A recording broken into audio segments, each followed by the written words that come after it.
Hey, welcome back to another video. Today, we'll be continuing what if Piccolo got his potential unlocked early. Now, in the last part, we discussed where they defeated Piccolo Black and Samasu. Although it was a very tough battle, but with the help of Goku's Ultra Instinct, they're able to defeat Samasu, although barely. But now, they need to gather 10 members and, well, they need to get prepared for the tournament power. So, if you like this video, like, comment, subscribe. It's free, you can always change your mind. Now, enjoy the video. Now, I did say that they have an issue of finding members because, unlike the original story, they don't have 17, 18, and Frieza. Instead, they were replaced by Goten, Trunks, and Yamcha.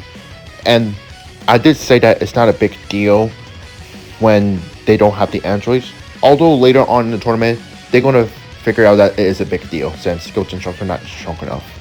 Although, right now, I'll say that's not much of an issue. Piccolo's going to train both of them. Not just them, but the humans as well. And he's going to train it in the time chamber of whatever time they have left. They're not going to train for a whole day or the whole year inside, but at least a few months or a few days or weeks will be enough. Although a few months at best. As per Goku and Vegeta, they've been training on their own, whereas Goku's training with Whis since he got Ultra Instinct a lot earlier. As for Vegeta, seeing that Ultra Instinct, he also tried to learn himself, but he realized it's not fit for him. Which leads to Beerus offering Vegeta to train with him. And Vegeta's interested to train with the God of Destruction personally. He takes this offer, of course. And soon, once the tournament power begins, everyone is excited to show off their new powers. The humans are a lot stronger than canon. Goten and Trunks are a lot stronger as well, able to achieve Super Saiyan 2 now. And we also able to see Piccolo, Goku, and Vegeta's own training. Gohan's there too, of course. So everyone's prepared for the tournament. They're all excited. They are ready to show off their fruits of their training. So right away, a little bit disappointing, but the tournament power might actually play out somewhat similar, somewhat the same, except that Krillin will most likely stay with the humans, stay in a circle, so that he won't leave alone. So, at least that's a good thing. As for Goku and Vegeta, they do whatever they want. Piccolo stay with Gohan since Gohan will still be the leader of the team. But at some point, I feel like that Piccolo will also be the leader as well. Which means that most people will also listen to Piccolo since, well, he is very strong, very intelligent, so it's a good thing too. Not only has the intelligence of a leader, but he also has the power himself. Also, I would also like to mention that Piccolo also tried to learn Ultra Instinct since I'm pretty sure with his demeanor and his smart attitude and his power, not to mention the patience and skills he has, I'm pretty sure he could unlock Ultra Instinct. Although he's not going to unlock it in this tournament, unfortunately.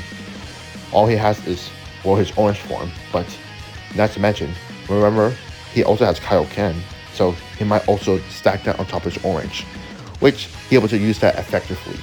But for now, Piccolo actually might consider to be the strongest member in the team, unless it's Goku uses Ultra Instinct, of course, but that remains to be seen. So far, at least part of the tournament remains the same. Goku and Vegeta able to eliminate U vs 9, Piccolo and Gohan duo was pretty much broken. Kale will eventually just go to Berserk and just destroy everything. And since Frieza is around, he's not going to be able to team up with Frost, which unfortunately Frost will be eliminated a lot earlier since there's no one else to team up with, no one to alliance with. So yeah, Frost's pretty much screwed. The one thing that does change is where Goku begins to fight Jiren. And Goku does have well control of Ultra Instinct. Well, not completely, because he's still new to Ultra Instinct, and well, thanks to Whis and able to get more used to Ultra Instinct, he could at least use Omen at will, although it's still very draining to him. So instead of Goku using the Spirit Bomb, he transforms to his Ultra Instinct, which surprises all the gods' destruction. How is such a mortal able to achieve Ultra Instinct? Beerus just looks on smiling, and he's glad that Goku is able to use Ultra Instinct. Although he's surprised he's using it so early on. I mean, it makes sense. This Jiren guy is pretty strong. And Jiren's also surprised himself too, since his attacks are not doing much to Goku, since Goku's able to dodge a lot of his attacks. which actually forced Jiren to use more of his power, and so the two clash. However, it does end up with Jiren able to claim victory over Goku, since Goku Ultra Instinct will either run out or he just use more power to defeat him. Although before he can get knocked out of the ring, Piccolo is able to grab him by stretching his arms out, which makes me question why he didn't use that to grab the ring when he was knocked out by a little bug. Anyway, rant aside, Piccolo is able to give Goku some of his energy to recover him, and Goku seeing how strong Jiren is, and Piccolo seeing how strong Jiren is, they need to team up if they want to defeat this guy. But for now, they should try to avoid him so that Goku can recover his energy. So besides hit, nobody mess with Jiren, since they need to stay away from him and recover their energy. So while that, everything else plays normal. Sure, a few humans might be knocked out left and right, even Yamcha will get knocked off, poor Yamcha. And Goten and Trunks, well, since they never learned their fusion dance, they have to rely on Super Saiyan 2, and even then, they are also getting pushed back themselves, which it does eventually let them to be knocked off next, which is unfortunate. So that means there's only Gohan, Piccolo, Vegeta, and Goku. Four of them left, the four strongest warriors of Universe 7 now standing in a tournament of power. After they defeat Nani Nasa, they now have to face off against Toppo, Dispo, and Jiren. So the group decided to split up. Goku and Vegeta will focus on Jiren, Piccolo will focus on Toppo, and Gohan will face on Dispo. And you may think that this is not going to be a fun fight because Gohan never got his potential unlock. However, he's been practicing with Super Saiyan forms for a long time, and not only that, but he also been training with Piccolo 24/7. So either way, he will unlock something else. He will unlock Super Saiyan 3, and Super Saiyan 3 for him is very powerful. Yes, there's key links to it, which he's trying to work around the flaws of it, but he's able to make some progress of it, although he still cannot use that form for much longer period of time. So either way, I'll say that their fight is pretty close, but it will end up in a draw. And this one might almost won, but with Gohan's smart tactics, he's able to knock out Dispo alongside with him, like in the canon story. Piccolo and Toppo, they'll both begin to clash, with Piccolo going to his awakened state, which he haven't used for a long time.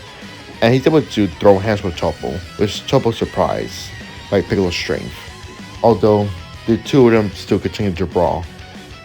Toppo's not going to give away his morals and just go into his guard destruction mode, since there's no Freezer to torment him. So because of that, Piccolo able to end the fight by going to his orange form and just beat him in a raw fist clash. And after that, he assisted Goku and Vegeta to face on Jiren, which Goku able to show off his Ultra Instinct once again. But Vegeta, he decided to show off his new form he's been showing off ever since he trained with Beerus. He powers up, his hair turned purple, and all of a sudden, he transformed into his Ultra Ego form. And as for Orange Piccolo, he goes to his Kaioken state. And with the three of them together, they're able to completely body wash Jiren, which Jiren was forced to use into his full power. But even then, against the three of them, it's almost impossible to win. Like, you got Goku's Ultra Instinct, you got Vegeta's Ultra Ego, and Kaioken Piccolo. They're able to completely destroy Jiren and knock him out of the ring, which means Universe 7 is declared the winner. And just like what Goku would do, Goku decided that he would want to wish back every single people back to life. And just like that, everyone's been revived. And this is good for me, because that means that all the universe are back and no one gets erased. And well, everyone gets to go home, because now the tournament power is finished. Now, you might be thinking, would there be a Broly movie? Of course not. No Frieza, no Broly. Broly stays on Fampa. As for Moro, on the other hand, you'd be surprised because Moro won't actually break free from his Galactic Patrol prison, since the seal was never broken or weakened.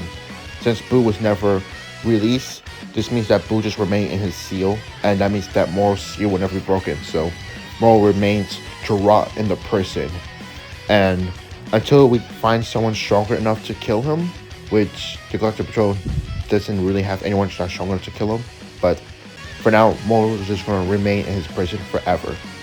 But I say we leave this with for now, so that we continue the final part on a few weeks, which I'm planning on doing the final part on the February 26th. So I hope you look forward to that, because in that last arc, we'll be covering, of course, the Granola arc and superheroes. Although that would have probably short unless we see something happen in the manga. Anyway, and now talking. Thanks for watching. I'll see you guys next time.